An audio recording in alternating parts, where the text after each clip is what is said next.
Assalamualaikum warahmatullahi nahmaduhu wa nusalli wa nusallim ala rasulihil karim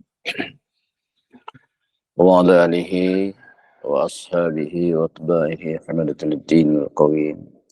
Subhanaka la ilma lana illa ma 'allamtana innaka antal alimul hakim. Rabbi israh li sadri wa yassir li amri wa halul 'uqdatam min lisani yafqahu qawli wa la hawla wa la quwwata illa billahil 'aliyyil 'azim.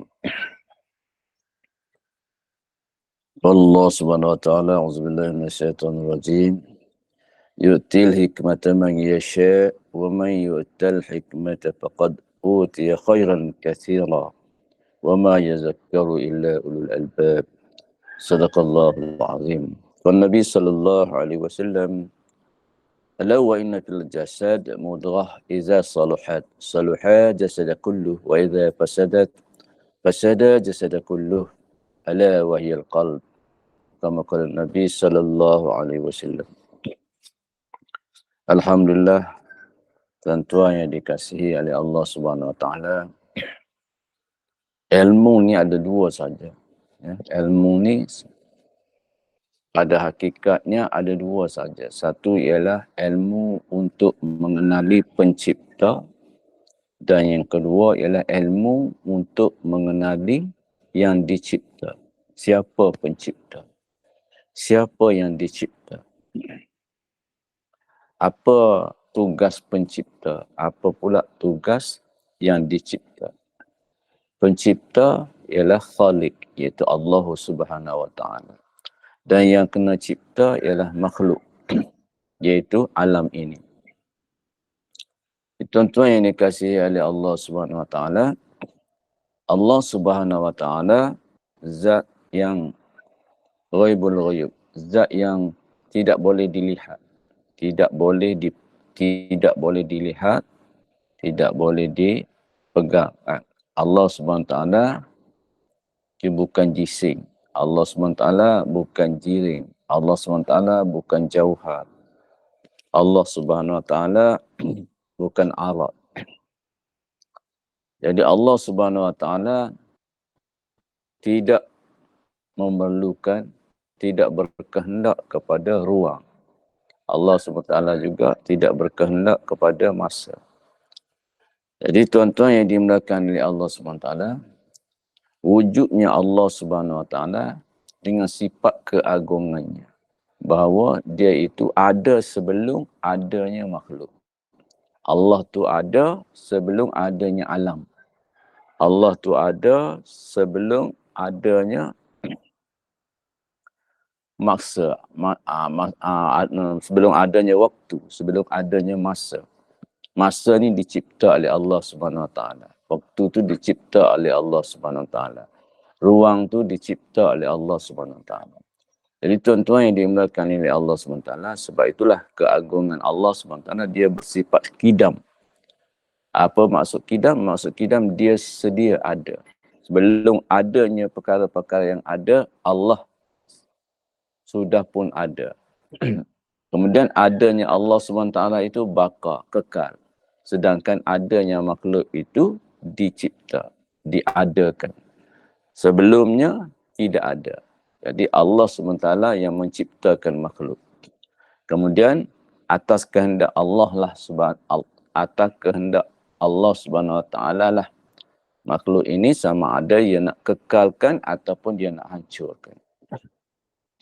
Makhluk yang dihancurkan hanya dinamakan wujud majaz.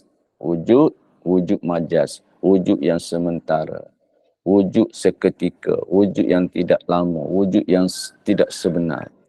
Sedangkan makhluk yang dikekalkan dipanggil wujud ardi, wujud yang nak dikekalkan oleh Allah Subhanahu wa taala. Yang nak dikekalkan oleh Allah Subhanahu wa taala seperti surga, neraka, seperti malaikat, seperti aras, seperti manusia, seperti jin dan sebagainya. Ini adalah makhluk-makhluk yang Allah SWT cipta untuk dikekalkan.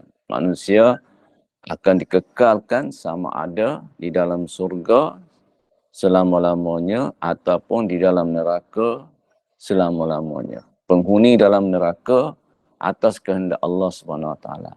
Ada di antara mereka direndam sekejap, kemudian dikembalikan kepada surga.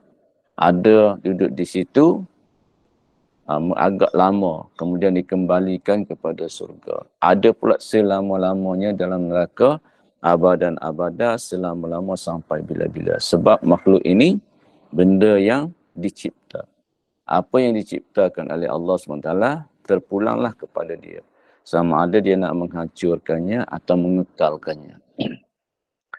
Pokok-pokok, langit, bumi, air, Allah akan hancurkan. Kan?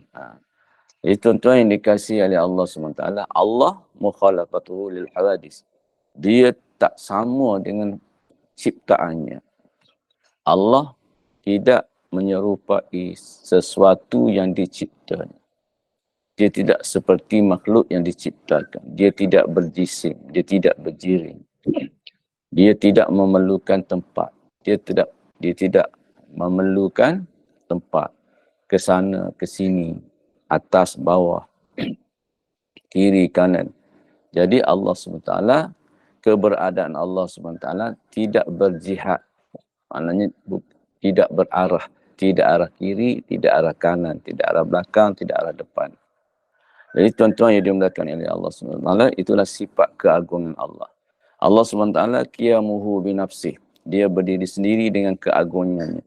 Dia buat malaikat bukan kerana nak memerlukan kepada malaikat untuk membantunya. Kerana dia tak berdaya nak menjaga ciptaannya, maka diciptakan malaikat supaya malaikat menjaga ciptaannya. Tidak begitu. Allah Subhanahu Wa Taala bersifat dengan sifat qiyamuhu binafsih. Dia berdiri dengan keagungannya, dengan kebesarannya, dengan sifat jalalnya, dengan sifat qaharnya, dengan sifat jamalnya, dengan sifat kamalnya, dengan sifat-sifat kamalat, dengan sifat-sifat kesempurnaannya. Jadi tuan-tuan yang dimuliakan oleh Allah SWT, Allah SWT itu bersifat dengan sifat wahdaniyah, dengan sifat keesaannya. Iaitu tidak kamu pasir, kamu tasir. Kamu pasir tidak berhubung dan tidak bersusun-susung. Dia bukan berdaging, dia bukan berdarah, dia bukan berorat, dia bukan bersarah. Dia bukan kamu tasir, dia bukan kamu pasir, dia bukan bersendi-sendi. Kan? Sebab itulah kita katakan Allah itu Esa. Kalau Allah itu satu, maknanya dia ada kamu tasir, kamu pasir, maknanya dia ada bersusun-susung, dia ada bertindan-tindan. Maknanya dia kalau manusia ni ada darah, ada daging, ada urat, ada tulang, tisu dan sebagainya. Maknanya boleh dikerat, boleh dibahagi, boleh dikoyak. Inilah sifat-sifat yang mesti kita tahu, yang wajib kita tahu supaya kita tidak meletakkan Allah SWT menyamai makhluk. Walam yakullahu kufuwan ahad.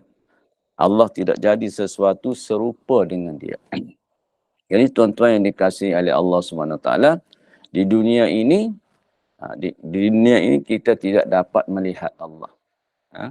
Kita dapat melihat Allah apabila di akhirat nanti, apabila di surga nanti. Jadi tuan-tuan yang dimuliakan oleh Allah SWT, seperti kita berada dalam kandungan. Kita yang berada di dalam kandungan, kita tak dapat melihat ayah kita. Kita tidak melihat ibu kita. Kita tahu adanya ibu kerana kita hidup di dalam kandungan bergantung kepada ibu. Tali pusat kita tu yang menghubungkan dengan ibu. Ibu yang bagi makan kita susu ke, ibu kita yang bagi makan pisang ke, melalui zat-zat pisang, zat-zat susu sampai kepada kita. Tetapi kita tidak dapat melihat ibu kita. Walaupun kita berada dalam pelukan ibu, kita tidak dapat melihat ibu. Walaupun ibu menyayangi kita, tapi kita tidak dapat melihat ibu. Bila kita dapat melihat ibu? Apabila kita keluar daripada alam kandungan. Setelah kita keluar daripada alam kandungan, yang dulunya ghaib, akhirnya zahir. Maknanya ibu kita dulu ghaib, apabila kita keluar daripada kandungan, zahirlah ibu kita. Kita dapat lihat ibu kita, kita dapat lihat rumah kita, kita dapat lihat pokok-pokok dan sebagainya apabila kita keluar daripada kandungan ibu kita. Begitulah juga apabila kita keluar daripada kandungan dunia ini, benda yang sekarang ni menjadi gaib, apabila kita keluar daripada dunia ini, ditarik keluar, dipisahkan kita antara jasad dengan roh. Sekarang kita dikandung badan. Ada nyanyi, selagi hayat dikandung badan, kan. Maknanya selagi kita dalam kandungan badan ataupun kandungan dunia, maka kita tidak dapat lihat hakikat yang sebenarnya, hakiki yang sebenarnya. Nanti kita akan keluar daripada penjara jasad dan kita keluar daripada dunia ini, semuanya akan terzahir. Alam kubur akan terzahir. Azab kubur akan terzahir. Malaikat munkar nakir akan terzahir. Semua apa yang diceritakan oleh baginda Nabi SAW dan yang diceritakan oleh Allah melalui Al-Quran, semuanya jelas terzahir apabila kita keluar daripada kandungan dunia ini. Jadi tuan-tuan yang dikasihi oleh Allah SWT, beruntunglah orang yang keluar daripada kandungan tanpa cacat. Keluar dengan sempurna. Begitu jugalah apabila kita keluar daripada alam ini tanpa cacat. Maka beruntung dan berbahagialah. Alangkah ruginya kalaulah bayi tadi keluar dengan kecacatan, dengan tidak ada tangan, dengan tidak ada kaki, ataupun dengan bisu, ataupun dengan pekak dan ataupun dengan buta. Maka dia keluar dalam keadaan yang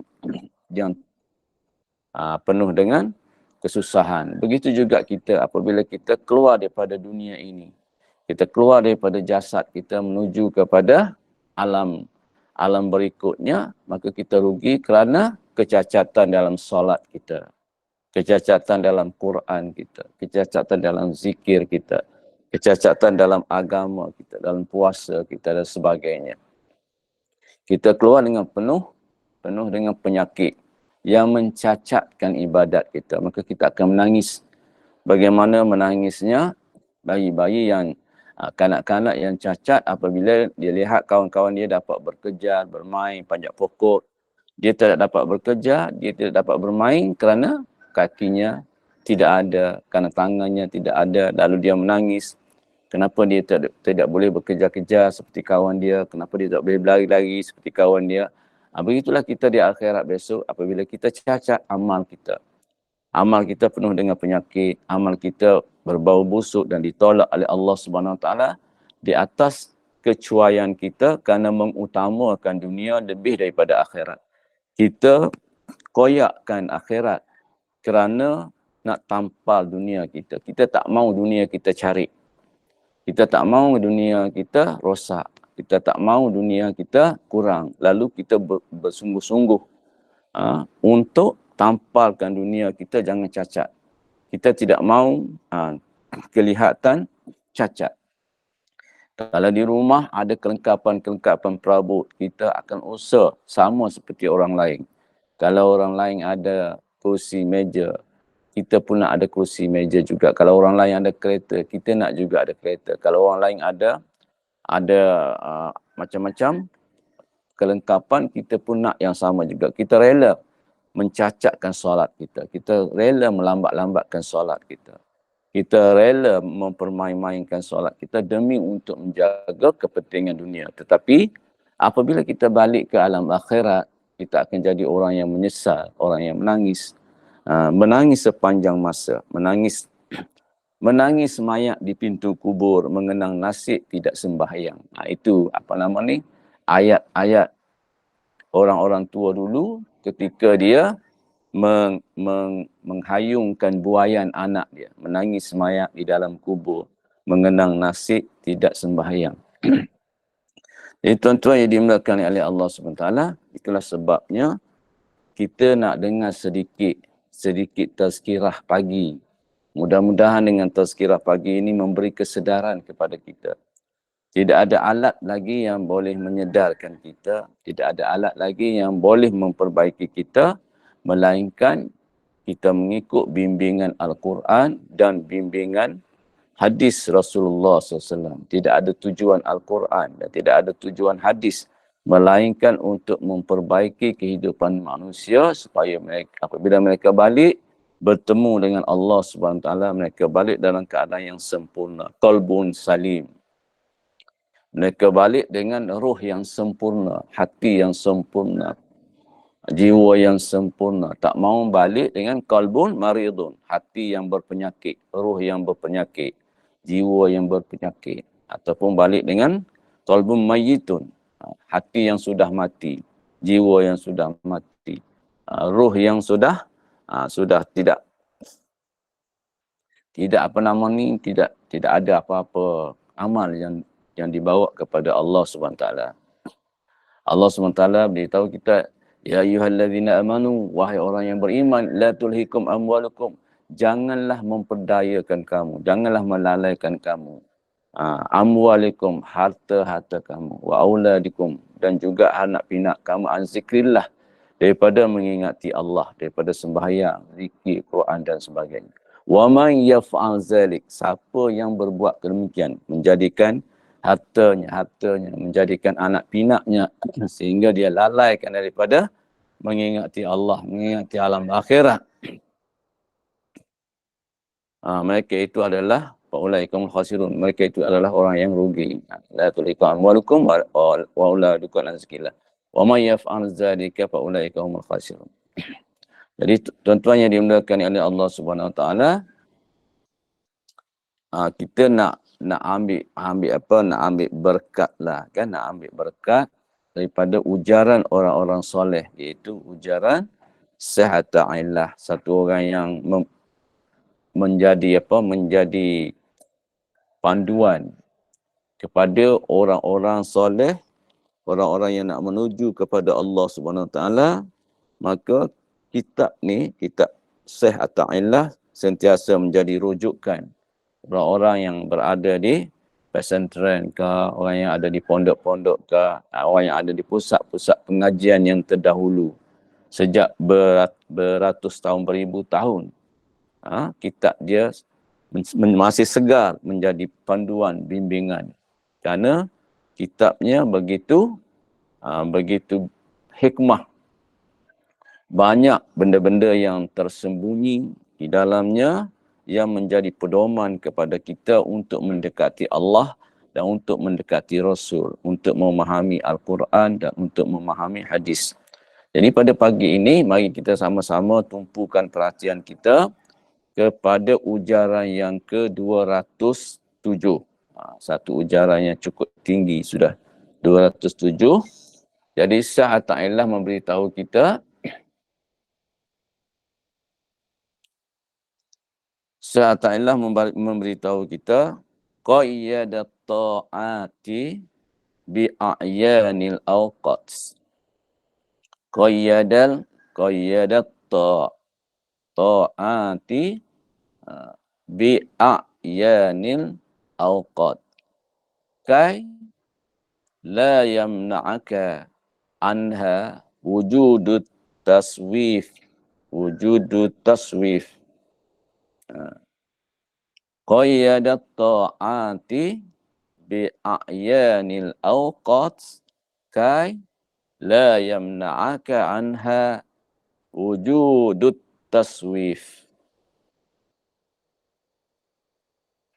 Kemudian satu rangkaian lagi, wa wasa'a 'alaikal waqta, wa wasa'a 'alaikal waqta ka tabqa laka hissatul ikhtiyar.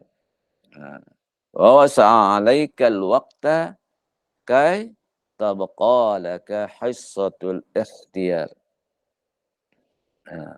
Jadi tuan-tuan yang dikasihi oleh Allah Subhanahu Wa Taala, Syahata'illah beritahu kita, dengan kepahaman saya yang begitu lemah, yang begitu cetek,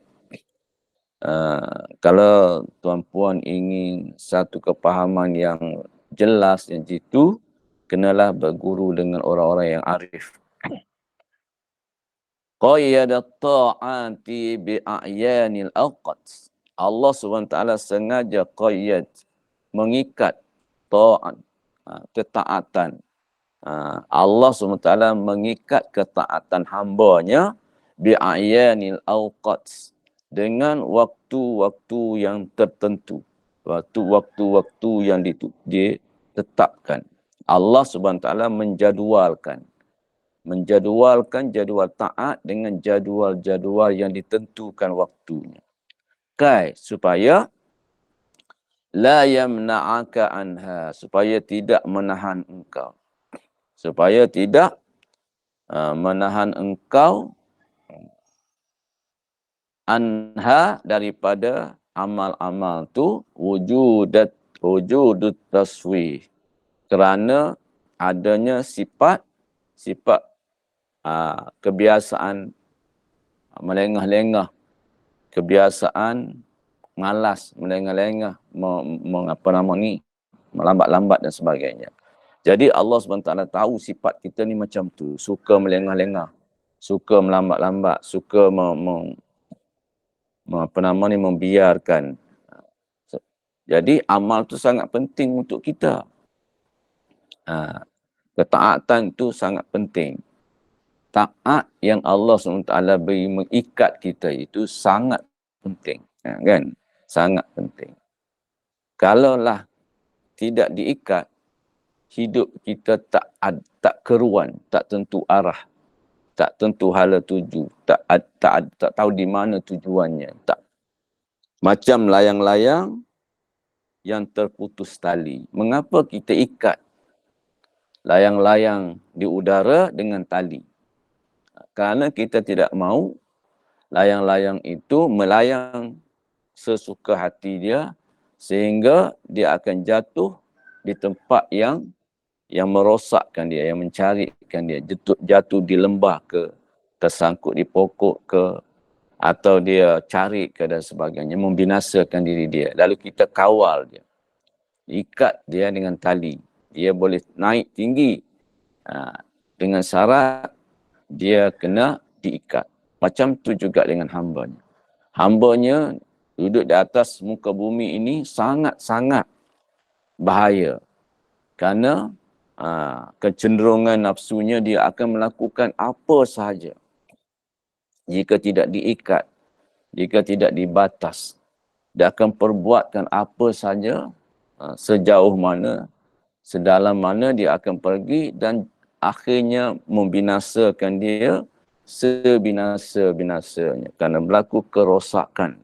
Zahirnya rosak, batinnya rosak, akalnya rosak, ruhnya rosak, dan jiwanya rosak, kan, kalau dibiarkan. Lalu Allah Subhanahu Wa Taala qayyada ta'ati bi a'yani awqat. Lalu Allah SWT ikatkan ketaatan itu, amal taat itu bi a'yanil awqat, dengan waktu-waktu yang tertentu. Masa manusia yang sedang sedap lena tidur, di suasana sejuk dingin, yang sedap duduk dalam kain selimut, sedap memeluk bantal, kan, maka Allah SWT tarik dia dengan waktu subuh. Jadi tuan-tuan yang dimuliakan oleh Allah SWT, kenapa Allah SWT ikat hambanya dengan waktu-waktu tertentu?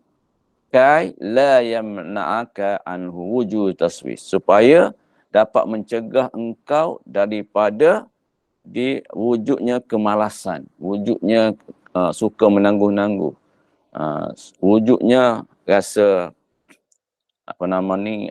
ikut kesukaan nafsu. Ya, wa wasa'alaikal waqta kai, dan Allah SWT meluaskan kepada engkau waktu.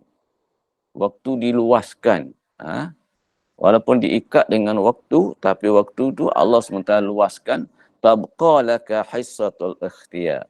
Supaya memberi peluang kepada kamu, kesempatan kepada engkau memilih waktu yang tepat atau lebih kosong.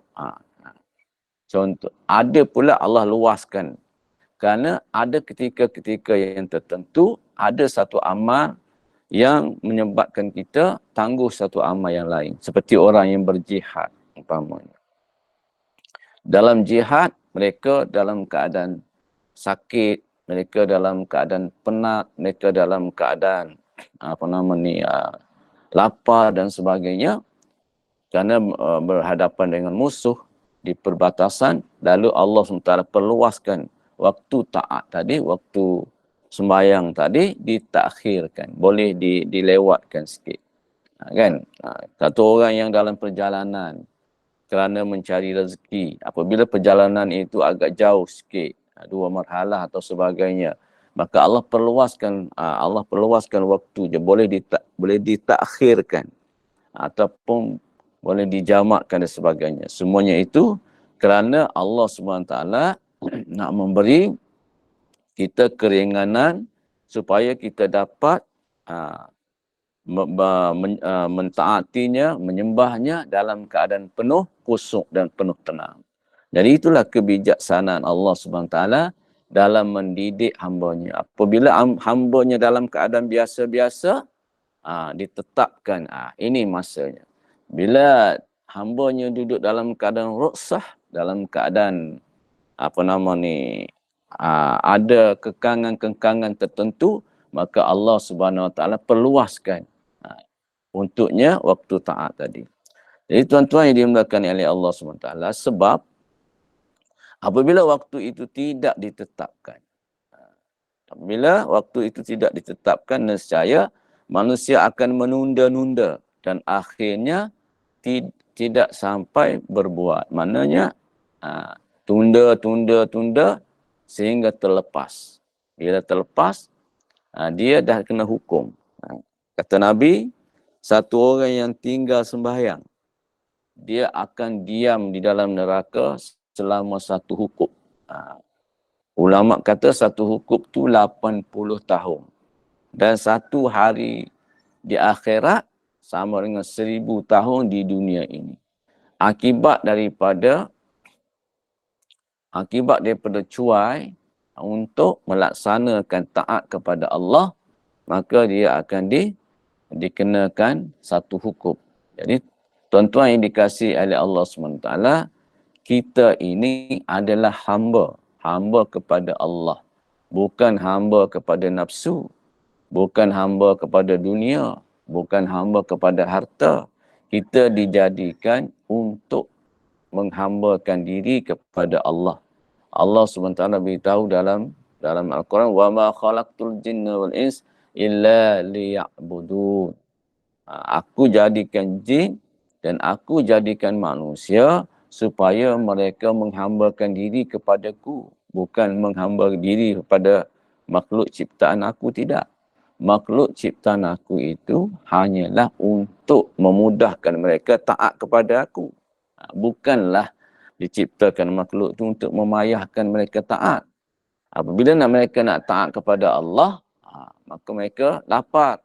Maka Allah ciptakan makanan untuk memudahkan mereka taat. Tetapi mereka pergi taat kepada rezeki, taat kepada kerja, taat kepada kedai, taat kepada pejabat, taat kepada kebun, taat kepada binatang ternak, taat kepada aktiviti-aktiviti harian. Itu bukan maksud diciptakan. Maksud diciptakan ialah untuk mengabdi diri kepada Allah Subhanahu Wa Taala. Kan? Kemudian Allah SWT kata, ini ja'ilun fil ardi khalifah. Aku nak jadikan manusia ni di muka bumi ni khalifah aku, pengganti aku. On behalf, bagi pihak Allah mengurus takbir bumi.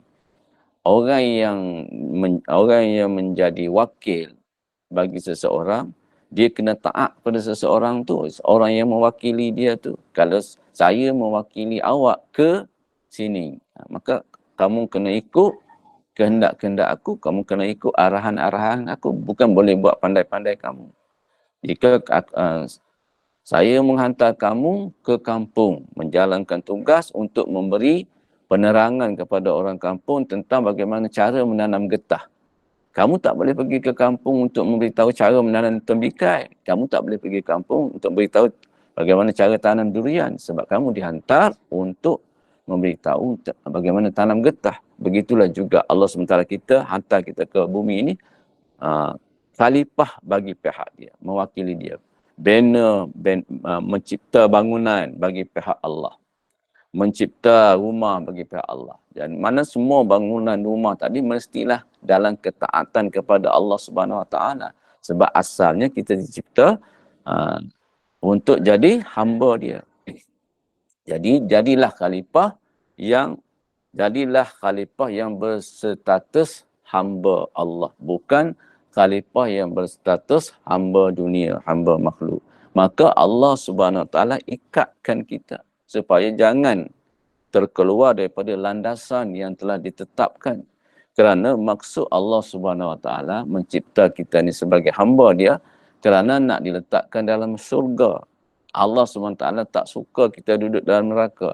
Allah ciptakan neraka bukan untuk memasukkan kita. Allah ciptakan neraka sebagai satu ancaman, sebagai satu peringatan supaya jangan melanggar maksud kita dicipta. Kalau kamu langgar juga, kamu akan rosak.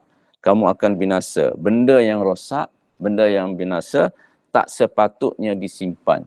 Benda yang rosak, benda yang binasa, hendaklah dibuang. Kalau disimpan, diletak dalam surga.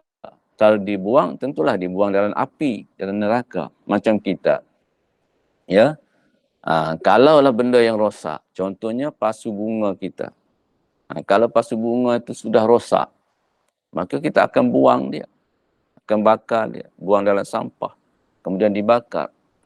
Begitu kalaulah pasu bunga itu tetap berhias indah, cantik, menarik, tentulah kita simpan dia baik-baik. Begitu juga Allah Subhanahu Wa Taala. Apabila hambanya mengabdi diri dengan tulus, mulus, baik, berkhidmat kepada Allah dengan sempurna, maka Allah simpan dia selama-lamanya di tempat baik. Allah simpan di tempat yang begitu cantik, yang begitu menarik. Itu dalam surga Allah Subhanahu Wa Taala, penuh dengan kegembiraan, penuh dengan kesukaan. Di sana bebas, tidak ada lagi ikatan syariat, tidak ada lagi hukum-hukum, tidak ada lagi ikatan-ikatan. Semuanya bebas. Kalau lelaki nak kahwin, kahwinlah sebanyak-banyak mana. Kalau wanita, dia boleh ambil perhiasan mana yang dia nak. Minuman apa yang dia nak minum. Nak minum susu pun boleh. Nak minum arak pun boleh. Nak minum air campuran pun boleh. Apa saja pun boleh. Di alam akhirat, nak makan di mana? Boleh. Nak makan apa? Boleh. Tidak ada masalah. Tetapi apabila rosak, apabila binasa, Allah SWT akan buang. Lalu Allah SWT tak mahu kita ini dibuang. Allah SWT tak mahu kita rosak dan dibuang. Lalu Allah SWT kata saat inilah qayyadat ta'a bi'ayanil awqat. Lalu Allah SWT ikatkan ketaatan kita ini dengan waktu-waktu tertentu. Janganlah kita lepaskan ikatan tu. Allah dah ikat. Masa ni kena buat benda ni. Masa ni kena solat zuhur. Masa ni kena solat asar. Masa ni kena berzikir. Masa ni, bulan ni kena berpuasa. Masa ni, ketika ni kena keluarkan zakat. Jadi semua peredaran masa ni Allah ikatkan kita supaya kita tidak menggunakan masa dengan cara yang salah. Jadi tuan-tuan yang dimuliakan oleh Allah SWT, ujaran yang ke-208. Ujaran yang ke-208.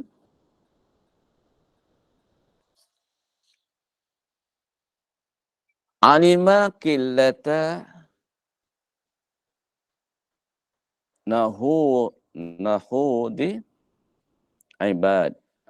Alima qillata nuhudil ibad ila muamalatih. Fa'aujaba alaihim wujudut ta'ah. Fasaqahum ilaiha bisalasilil ijab. Itu satu rangkaian ayat. Ya. Alima qillata nuhudil ibad ilal ma'amalati fa'au fa'awjaba alaihim wujudu ta'atih. Fasaqahum ilaiha bisalasilil ijab. Ajiba rabbuka min qaumin yusaquna ilal jannah bisalasil. Alima qillata nuhudil ibad. Allah Subhanahu wa taala tahu, telah mengetahui, sedia mengetahui qillata nuhudil ibad. Kurangnya semangat hamba.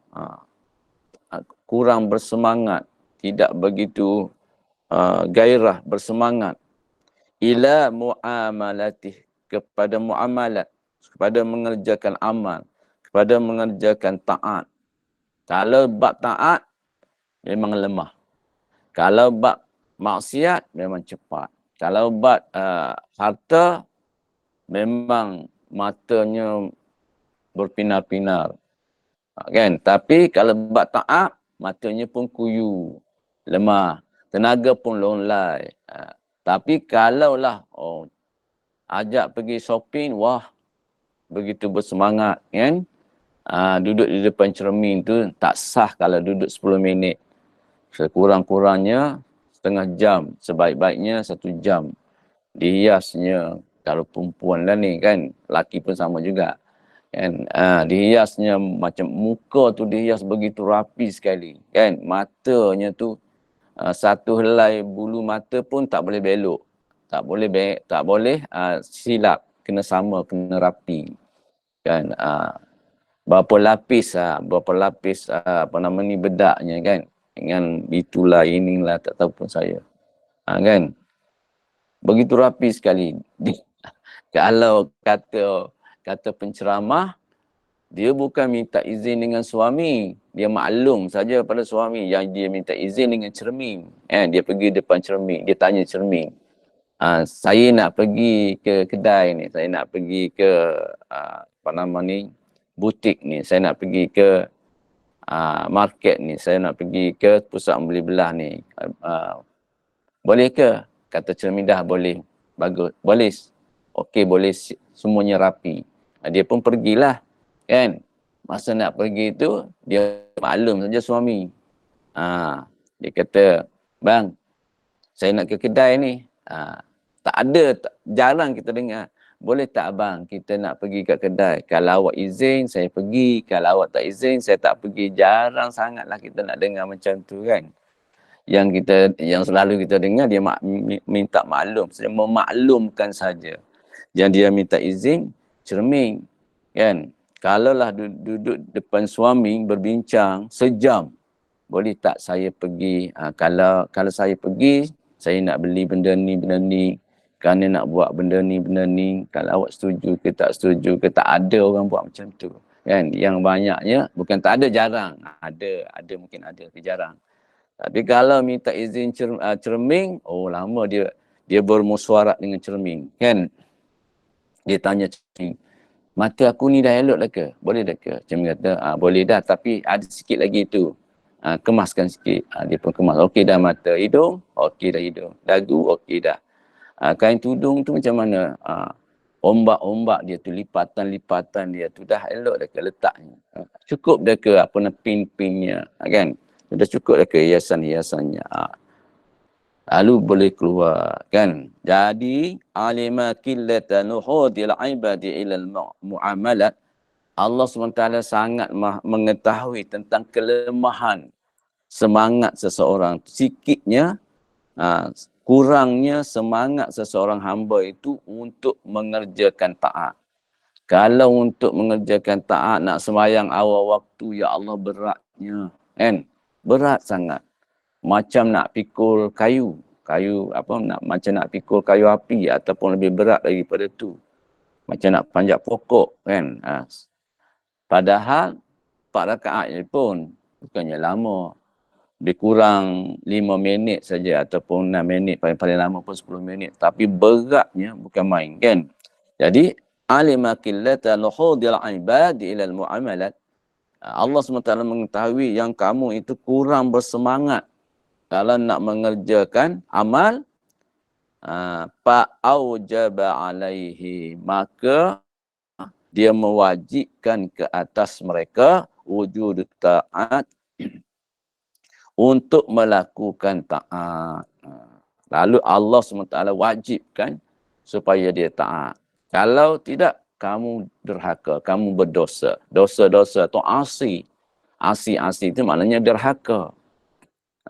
Maksiat-maksiat tu, kalau kita terjemah kat Melayu, derhaka lah. Kalau derhaka ke suami, takutnya. Tapi derhaka kepada Allah, main-main saja kan. Jadi tuan-tuan yang dimuliakan oleh Allah SWT, kata Sa'ata'ila, fa'aujaba alaihim wujud ta'ah. Maka Allah SWT mewajibkan ke atas mereka supaya wujudnya ketaatan tu. Kalau tidak, tak wujud ketaatan disebabkan suka melengah-lengah. Contoh kalau tak wajib. Contoh sembahyang tahajud yang tak diwajibkan. Kan? Berapa orang yang tak sembahyang tahajud? Dalam 1,000 orang yang menghuni di sesebuah kampung, kita nak cari 5 orang 6 orang susah. Tapi bila diwajibkan, insya-Allah 100% mengerjakan amal tu kan. Jadi Allah Subhanahu Wa Taala kerana bahayanya sifat melengah-lengah ni, bahayanya sifat malas-malas ni, bahayanya sifat kurang semangat ni, maka ada satu kemurahan Allah, rahmat Allah ialah fa'aujiba alaihim wujud ta'ah. Allah SWT mewajibkan ke atas mereka supaya mereka wujudnya taat. Sebab itulah dalam ketaatan ni ada orang taat dengan sabar, taat kepada Allah dengan sabar. Aku tak nak sangat, tapi oleh kerana Allah wajib, aku buatlah dengan penuh sabar. Walaupun tak nak buat, sabarlah. Sabarlah sebab ini amalan wajib, sebab dia perintah wajib. Ada orang tu, dia dah latih jiwa dia. Dia dah didik jiwa dia. Dia dah semai jiwa dia. Dia buat dengan, bukan taat, dia buat dengan redha. Dia buat dengan sukanya. Terima kasih Allah kerana Allah mewajibkan ni pada aku. Kalau tidak, aku tak dapat taat. Jadi dia buat dengan redha. Ada orang buat dengan sabar. Ada orang buat dengan redha. Kan? Fasaqahum ilaiha bisalasil ijab. Lalu dengan perintah wajib tadi, fasaqahum, lalu Allah SWT tarik mereka ilaiha, kepada amal tu, bisalasil ijab, dengan rantai-rantai yang diwajibkan. Maknanya perintah wajib tu sebagai satu rantai. Kewajipan itu merupakan satu rantai untuk tarik mereka daripada mereka nak lari kepada nafsu. Daripada mereka lari kepada nak menjadi hamba kepada dunia. Supaya mereka tidak terikat dengan dunia, tidak terikat dengan nafsu, lalu Allah tarik dengan rantai wajib. Ajiba rabbuka min qaumin yusaquna ilal jannah. Lalu kata Sa'at Allah, kagum Tuhan engkau dengan satu kaum yang mereka yusaqu ilal jannah, mereka tu ditarik ke dalam surga bisalasil, dengan rantai-rantai wajib. Dengan adanya rantai-rantai kewajipan ini, maka ramailah orang yang tertarik ke surga, ditarik ke surga. Ramai orang yang kena rantai wajib ni dapat diselamatkan, ditarik ke surga. Kalaulah tidak ada rantai wajib ni, maka mereka mengikut hawa nafsu, melakukan kezaliman demi kezaliman, dosa demi dosa, kecurangan demi kecurangan, kan? Kedurhakaan demi kedurhakaan. Akhirnya tak ada orang pun yang akan masuk surga. Tapi Allah SWT, oleh kerana Allah SWT guna rantai wajib, lalu dapatlah ramai orang diselamatkan daripada jatuh ke jurang neraka dan terselamatlah mereka ke surga. Jadi kata Sa'ata'illah, ajiba rabbuka min qaumin yusaqu ilal jannah bisalasil.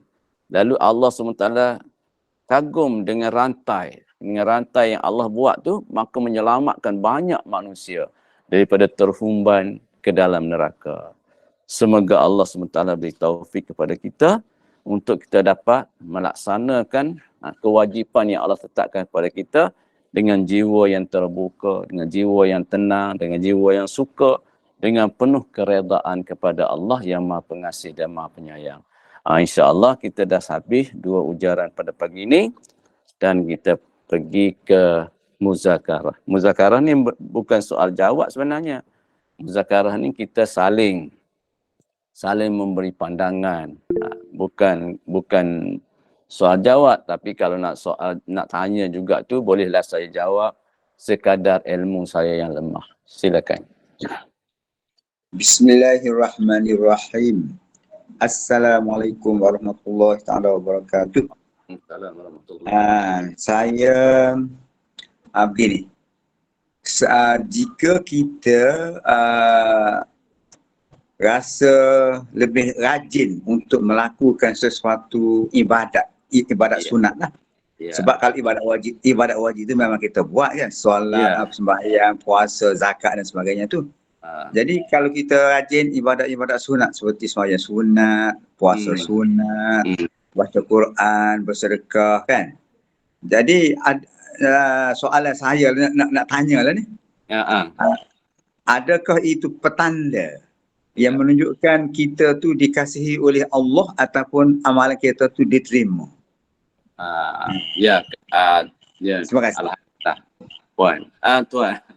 Tuan Haji, Ustaz.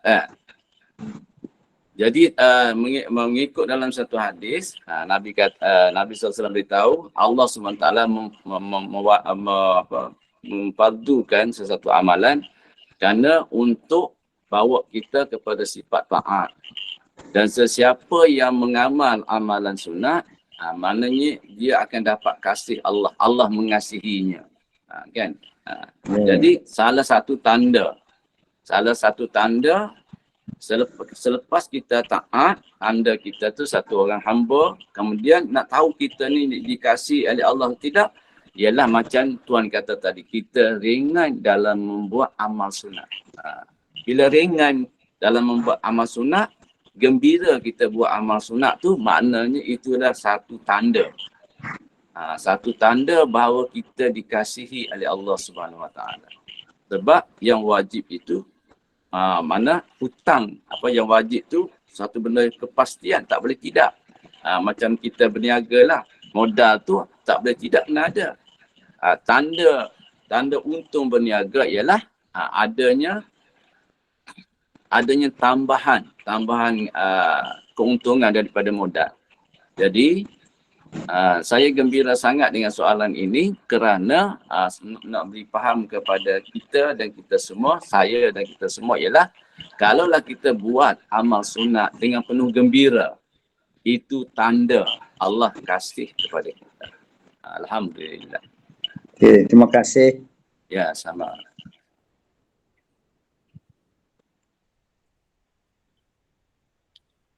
Jangan ada itulah kan, jangan ada dalam amal kita tu, jangan ada riak lah, jangan ada riak, jangan ada ujub. Itu dah berpenyakit lain lah. Kalau kita buat dengan penuh gembira, tak ada apa nama ni, tak ada riak, ujub. Tak ada riak. Ujub ni kita dengan diri kita, riak ni kita dengan orang lain kan.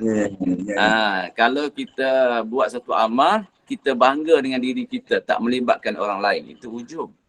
Kalau melibatkan dengan orang lain, itu dipanggil riak. Jadi kita buang diri kita, depan tu ada Allah. Buat ni kerana kasih kepada Allah, suka kepada Allah sebagaimana yang ditunjuk oleh kekasih dia, iaitu baginda Nabi SAW. Terutamanya orang yang sentiasa melazimi tahajud dan juga duha. Sebab tahajud tu orang tengah sedap tidur. Duha tu orang tengah sedap bekerja. Dia ambil masa sikit untuk tidak lalai kepada Allah. Terima kasih.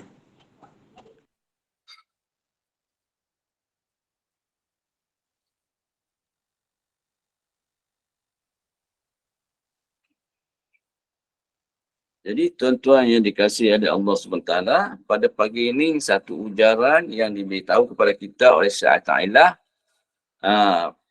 wajib tu, Allah meletakkan wajib tu kerana dia tahu bahawa kita ni suka melengah-lengah. yang akhirnya membawa kita kepada turut hawa nafsu dan akhirnya membawa kita kepada kebinasaan.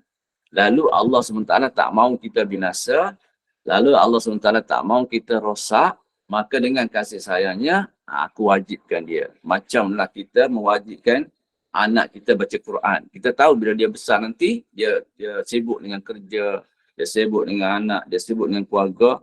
Kalau masa kecil ni dia tidak belajar Quran dengan betul-betul, kemungkinan besar esok dia tak pandai baca Quran. Kerana kita mewajibkan dia baca Quran tu tanda kasih sayang kita. Macam juga kita mewajibkan dia pergi sekolah. Kalau tak pergi, kita pukul dia. Nampak macam kita marah, tetapi dia tak tahu di sebalik tu tanda kasih. Kalau kamu tak ada pelajaran, kalau kamu tak ada ilmu, kalau kamu tak ada CJ, kalau kamu tidak ada kemahiran, nanti hidup kamu besar nanti, kamu terhina oleh orang lain. Dihina oleh orang, terhina oleh orang. Sekarang, aku paksa kamu supaya belajar, supaya kamu ikut jadual dengan betul, buat dengan betul, supaya kamu mulia di hari dewasa nanti. Itu bapa. Allah SWT pula. Allah SWT tak nak tengok hamba dia ni masuk ke dalam neraka. Allah nak, wallahu yad'u ila darussalam. Allah mengajak hamba-hambanya kepada Darussalam, negeri yang selamat sejahtera, iaitu surga. Lalu diletakkan rantai wajib. Semayang ada rantai dia. Puasa ada rantai dia. Kalaulah puasa tak ada rantai, berapa orang yang boleh puasa Isnin Khamis? Berapa orang yang boleh puasa hari Ashura? Berapa orang yang boleh puasa hari wukuf tu, hari 3 hari yang berturut-turut tu kan. Jadi kita lihatlah kalau tak ada rantai wajib, berterabur amalan kita. Tetapi dengan adanya rantai wajib, lalu kita menyegerakannya. Itu tanda kasih Allah SWT kepada kita.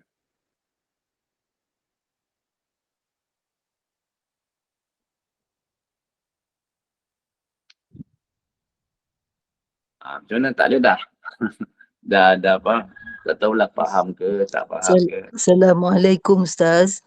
Waalaikumsalam warahmatullahi. Kadang tu ada terdengar pertanyaan begini. Ya Allah ni mengapa macam ancamannya tu kuat gila tak sembahyang, kalau macam akan masuk neraka dan lain-lain hukuman lah yang terdapat kita selalu dengar. Kalau saya jawab, awak bandingkan macam ini je lah. Mak kita tu kalau dia nak kita buat sesuatu, kita tak buat, apa katanya? Nampaknya bukan macam main marah lagi, kau jaga kau.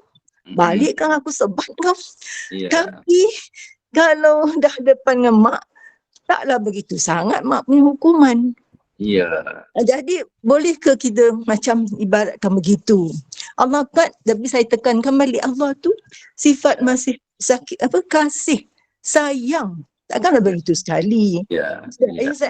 Memujuk hati yang mengatakan ni macam manalah Allah ni, begitulah.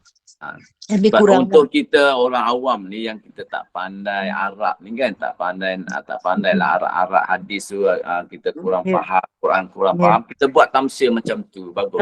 Jadi hati dia senang lah. Kau tak dianggap Allah ni hukumannya sangatlah berat. Tetapi dalam kitab hikam yang sebelum ni kan, Ta'ala beritahu kita adanya ancaman dan adanya berita gembira.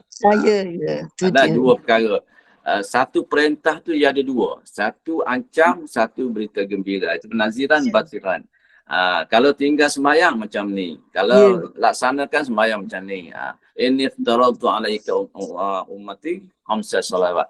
Kata Allah, aku telah mewajibkan umatmu 5 waktu semayang. Kata Allah SWT dalam satu hadis kursi. Jadi kenapa aku mewajibkan? Kerana aku nak buat masuk hamba-Mu ke dalam surga. Kan? Kenapa? Lalu Nabi pun buat bandingan. Solat tu macam kamu mandi di dalam sungai yang dalam depan rumah kamu 5 kali sehari. Kan bersih kamu. Bila bersih, Allah nak letakkan di surga sebab surga tu tempat bersih. Kemudian Nabi juga ajak Salman pergi ke sebatang pokok, lalu Nabi goyangkan ranting yang kering tu, lalu gugurlah daun. Kata Nabi, wahai Salman, kenapa Allah SWT perintah mewajibkan kamu semayang? Kerana Allah nak gugurkan dosa-dosa kamu. Kamu tengoklah daun ni kan, gugur tu. Takkah Allah tu Maha Pengasih? Takkah Allah tu Maha Penyayang? Jadi kalau dah tak mau buat, lalu Allah ancam supaya jangan kamu terbinasa. Kan? Kalau kita menghayati hadis-hadis semuanya tu dengan basirah, dengan mata hati yang bersinar, kita akan dapat Maha Pengasihnya Allah, Maha Penyayangnya Allah. Baik, terima kasih Ustaz. Rasa saya takut silap memberi jawapan yang menyenangkan hati orang yang menyangka yang tak baik terhadap Khalik kita. Begitu. Ya, betul. Kena perbetulkan sangkaan. Itu je lah Ustaz. Baik, terima kasih Ustaz. Sama. Kerana akhbarul qabail, seberat-berat dosa, su'uzon billah, apabila mereka berburuk sangka dengan Allah. Bukan sifat Allah begitu, tapi disangkanya bersifat begitu. Kalau nak berburuk sangka kan, Nabi Ibrahim patutnya berburuk sangkanya. Dah tak pada Allah, ikut suruhan Allah, berdakwah lagi. Kemudian dilempar dalam api. Kenapa nak dilempar dalam api pula? Kan? Kemudian disuruh sembelih anak pula, kejamnya Allah ni kan? Tetapi di situ letaknya kasih sayang Allah. Allah nak naikkan darjat dia. Allah nak tunjukkan kudrat dia. Wahai Musa, akulah Tuhanmu yang kamu sembah ni maha berkudrat. Cuba kamu terjun dalam api. Tak akan membakar api itu kerana aku yang berkudrat. Macam tu. Kalau kita faham dengan murni lah. Kalau kita faham dengan keruh, kita kata kejamnya Allah ni. Dah lah Nabi Ibrahim tu taat kepada dia, dilemparnya pula dalam api. Begitu juga kita kan. Bila Allah kenakan sikit kita susah ujian ke, kesusahan ke, kita pun lalu buruk sangka dengan Allah. Itulah, terima kasih Ustaz. Ya, sama-sama. Assalamualaikum Ustaz. Waalaikumsalam warahmatullahi. Ujaran 2778. Dalam ujaran ni macam kita katakan dan sifat kasih sayang Allah itu pada makhluk dengan mengikat, maksudnya mendisiplinkan kita. Supaya kita tidak lalai dengan hasutan syaitan dan hawa nafsu tadi. Jadi macam bulan Ramadan tu dia kata kalau bulan Ramadan ni seolah-olah macam syaitan tu ikat. Maksudnya kita yang mengikat dia supaya dia tidak ada ruang. Tidak ada ruang untuk dia menggoda kita. Untuk melakukan maksiat, macam Allah kata kalau melakukan maksiat engkau dicampak ke dalam neraka. Jadi, ada dua perkara yang kita boleh faham di situ. Dan kedua memberi ruang pada kita supaya kita dapat melakukan kewajipan itu mengikut masa yang ditetapkan. Maksudnya panjanglah masa sehari semalam tu. Dan ada masa-masa tertentu kita kena Allah tentukan masa tahajud, masa duha. Jadi kita boleh pilih. Yang kedua, kalau kita tidak mengikut perintah Allah, Allah rantaikan masuk syurga, neraka. Kalau Allah kita menjadi orang yang taat, Allah rantaikan kita masuk ke syurga. Maksudnya bila ikat tu kita macam ikat barang lah. Ikat supaya tak lari. Macam kita ikat ternakan kita lah kan. Macam kerbau lembu tu yang orang bela tu, maksudnya dia dah disiplin dah. Didisiplinkan sebab sekian jam keluar pergi makan, sekian jam pergi tempat perah susu, sekian jam. Kita pun dalam bentuk itu juga sebenarnya, tapi berakal je lah. Kita disebut dalam kitab hayawan natik. Betul ke Ustaz tu, faham dia tu? takut terkeluar apa benda Ustaz terang saya. Ya. Maksudnya dengan Allah ikat kita tadi, maksudnya ada benda yang kita tak boleh buat. Ikatan tu bukan ikatan paksaan, ikatan tu ikatan kasih sayang kan. Kasih sayang lah. Kasih sayang. Walaupun nampak macam paksa tapi kasih sayang. Macam bulan Ramadan yang Puan sentuh tadi kan, ada dua yang kita kena faham. Pertama, mengapa Allah ikat syaitan? Allah ikat syaitan tu, Allah nak suruh kita tak kenal mana jahat syaitan dengan nafsu. Kerana tak ada syaitan pun masih jahat juga. masih buat juga perkara-perkara gitu. Maknanya syaitan dengan nafsu ni jahat nafsu lagi. Kan? Sebab tu lah kalau Allah, bergabung lagi teruk lah. lagi teruk lah kan. Ya. Sebab nafsu ni dia mendesak. Oleh sebab itu bila Allah SWT kenakan ikatan-ikatan tadi, jadi nafsu tu jadi jinak lah. Jadi jinak, jadi patuh, jadi apalah. Kalau tak ada ikatan-ikatan, dia jadi liar, dia jadi sombong, takabur dan macam-macam lah. Berkaitlah tu dengan riak, takabur, ujub. Ya. Macam Fir'aun, dia tak ada ikatan. Dia jadi raja, boleh buat apa saja yang dia suka, tak ada ikatan. Jadi sombong, takabur. Nabi Sulaiman seorang raja juga, tapi dia ada ikatan. Lalu dia jadi raja yang penuh tawaduk, raja yang penuh dengan ketaatan dan sebagainya lah. Okey, terima kasih Ustaz. Ya, sama, insyaAllah.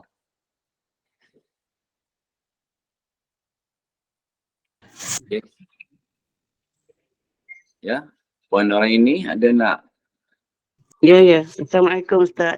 Ya, Waalaikumsalam. Saya cuma nak luahkan, ada kadang-kadang kita dengar tazkirah daripada Ustaz tu, dia selalu gambarkanlah amalan kita ni bukan penentu untuk syurga, betul kan? Tapi sebagai orang awam, saya rasa memang tu buat, memang tak boleh nak elak. Memang mengharap sangat syurga tu. Wah, tapi terasa memanglah amalan ibadat kita ni tak sempurna. Tapi masih lagi tak dapat nak tepis lah. Setiap kali kita buat amal soleh mesti diingat. Moga-moga dapat balasan syurga Ustaz. Jadi kadang dia gambarkan, dia kata tak boleh, bukan apa ni, dia kata tak semestinya lah, dia kata betul lah kan Ustaz. Tapi kita sangat mengharapkan rahmat sebab syurga tu hanyalah kerana rahmat Allah Ustaz kan. Melalui rahmat Allah kan. Puan, apa yang saya faham lah Puan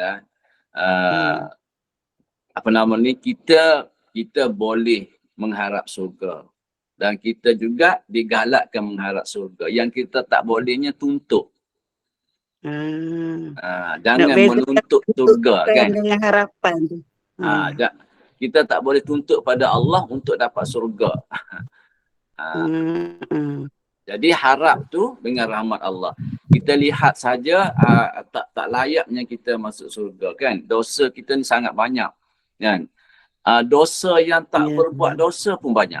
Contohnya kita tak berzina, kita tak mengumpat, kita tak apa-apa tapi kita tetap juga berdosa. Contoh kan.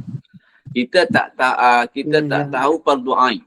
Contohnya rukun iman. Rukun iman ialah percaya kepada Allah. Untuk percaya pada Allah ni, kita kena wajib tahu sifat-sifat Allah kan.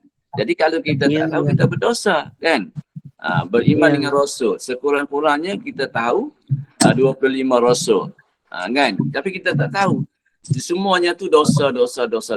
Tapi oleh kerana rahmat Allah, oleh kerana kasih sayang Allah, Allah SWT maafkan semua perkara tu dan dengan sedikit amal yang kita buat, dengan kasih sayang dia, dosa tu dimaafkan dan dihadiahkan kita surga. Itulah rahmat.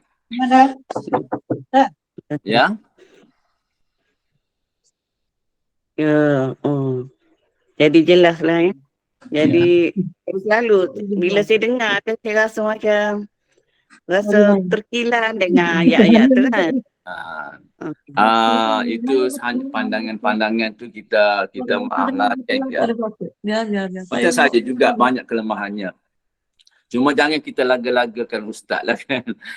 Ustaz ni bukan untuk bertanding tapi untuk bersanding. Kan kita Saya carikan faham lah tu cara kesaksian. dia.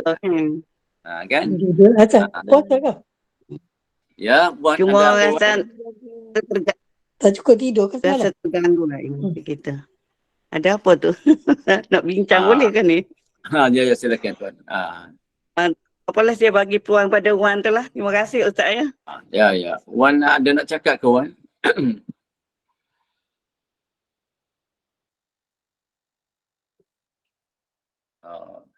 Tak ada, mungkin tersalah buka tu. Jadi apa nama ni, dalam tuntutan iman dia kita ada dua. Iman ni kata ulama dia ada kata Syekh Athaillah dia ada dua sayap. Ya. Satu sayap harap dan satu lagi sayap sayap khauf, takut. Kita kena ada perasaan takut dan kita kena ada perasaan harap. Barulah iman kita tu subur. Kita kena takut kepada ancaman Allah, yakni neraka ke, azab kubur ke, kena takut. Dan kita kena berharap kepada Allah bahawa dalam kubur nanti kita diangkat azab kubur, di kubur kita penuh dengan bau-bauan, di kubur kita ada teman. Bila ada harap, hati kita jadi besar. Bila ada takut, hati kita jadi kecut, kan? Ulama kata bila sekali hati kita besar kan harap, dan sekali hati kita kecut kerana takut, lama-lama hati yang keras jadi lembut. Bila hati itu lembut, maka tumbuhlah sifat-sifat mahmudah, sifat-sifat yang baik.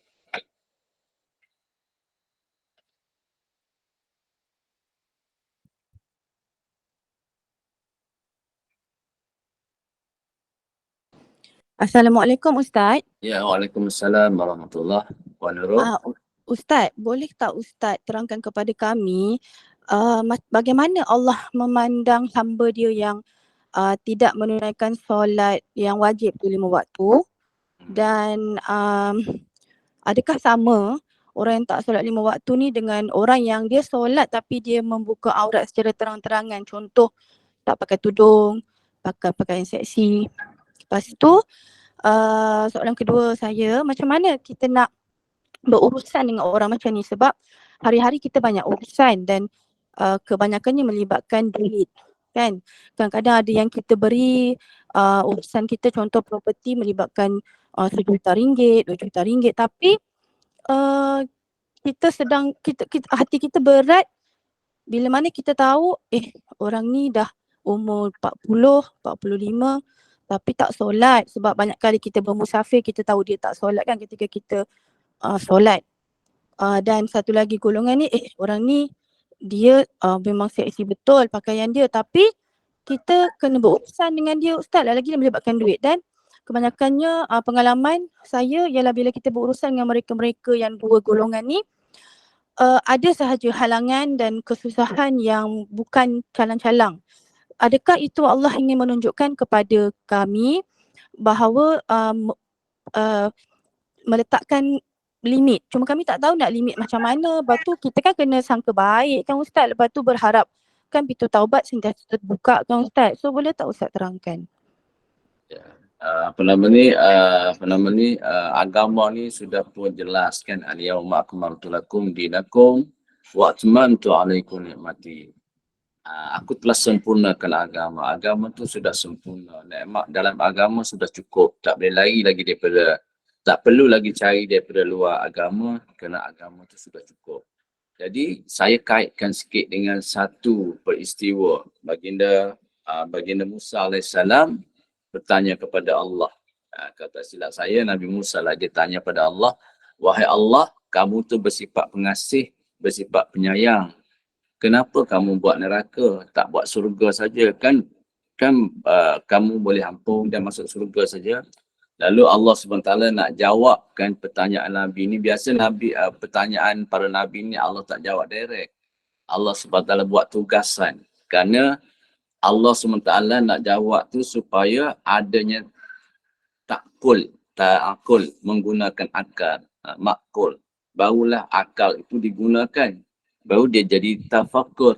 Baru dia berfikir atas perkara yang dia tanya. Lalu Nabi Musa wahai Musa, kamu tanam gandum. Lalu Nabi Musa pun tanam gandum. Setelah tanam gandum, dia pun tuai. Bila tuai, dia ambil gandum yang berisi, dia simpan. Kemudian gandum yang hampa tu yang tak ada isi, jeraminya, daunnya, batangnya dia longgok. Lalu dia ambil api. Lalu nak bakar. Allah tanya Nabi Musa, wahai Musa, kenapa kamu nak bakar? Dan kenapa yang tu kamu simpan? Kan daun tu kan daun gandum. Batang tu kan batang gandum. Kenapa kamu nak bakar? Kenapa yang kamu ni simpan? Kata Nabi Musa, sebab ini tak berguna. Kalau aku simpan, aku ni nampak tak cerdik pula. Menyimpan benda-benda yang tak sepatutnya disimpan. Lalu kamu faham tak kenapa ada orang yang aku lempar dalam neraka? Kenapa aku simpan dalam surga? Memang dia sudah tak ada guna lagi. Kalau dia masukkan dalam surga juga, dia merosakkan surga. Dia bergaduh dalam surga. Dia menghina orang dalam surga. Dia mencaci orang dalam surga. Dia berdengki hasad dalam surga. Apa gunanya surga aku kalau aku simpan orang yang macam ni? Macam tu kan. Jadi Nabi Musa pun faham. Jadi dalam kita mengajak orang yang melanggar perintah Allah, kita ingat ayat Allah sementara. Watawasau bil haq. Kita kena berpesan dengan benda benar. Bagi pihak kita ada dua. Watawasau bis sob, kena sabar. Yang kedua, watawasau bil marhamah, dengan penuh kasih sayang. Sebab kita jangan ambil tugas Allah. Kerja kita adalah kerja kita, kerja Allah adalah kerja Allah. Kerja Allah ialah dalam ilmunya yang maha luas dan keadilannya yang begitu tinggi. Dialah yang tahu siapa yang patut diberi hidayah dan siapa yang patut tak diberi hidayah. Cuma kita mengajak dia dengan sabar dan dengan penuh kasih sayang. Jadi dengan itu mula-mula sekali kita mengajak dia kepada sembahyang. Sembahyang ini akan teguh kalau tauhid dia kuat.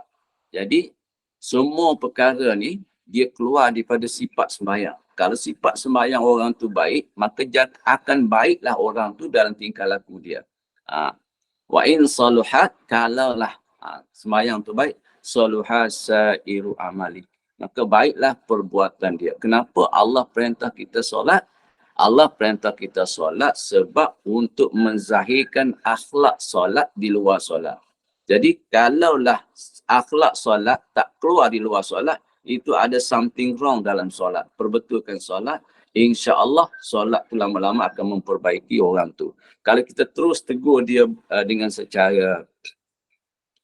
secara tidak hikmah, akan berlaku dosa lain pula. Dosa putus silaturahim, dosa berdendam dan macam-macam dosa lagi.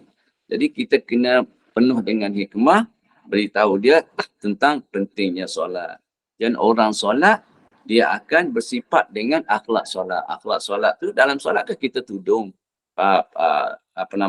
Wanita kena bertudung, kena pakai pakaian yang sopan dan sebagainya. Itu adalah akhlak solat. Dengan sendirinya, solat itu menarik dia kepada akhlak yang betul. Kalau seseorang itu tidak menghayati solatnya, solat ni ada zahir dia, ada batin dia, ada hakikatnya. Kalau tak sampai ke lapisan yang ketiga, maka solat kita tidak dapat menzahirkan akhlak solat yang sebenar. Jadi oleh kerana masa pun dah nak berakhir, saya rasa kita nak tangguh dah dan kita berbincang pula pada hari Selasa depan. InsyaAllah kalau panjang umur. Subhanallah bihamdi, subhanakallahumma wa bihamdika, asyhadu an la ilaha illa anta, astaghfiruka wa atubu ilaik. Bismillahirrahmanirrahim. Wal 'asri innal insana lafi khusr illa alladziina aamanu wa 'amilus shalihaati wa tawassaw bil haqqi wa tawassaw bis sabr. ربنا ظلمنا أنفسنا وإن لم تغفر لنا وترحمنا لنكونن من الخاسرين. ربنا آتنا في الدنيا حسنة وفي الآخرة حسنة وقنا عذاب النار. وصلى الله على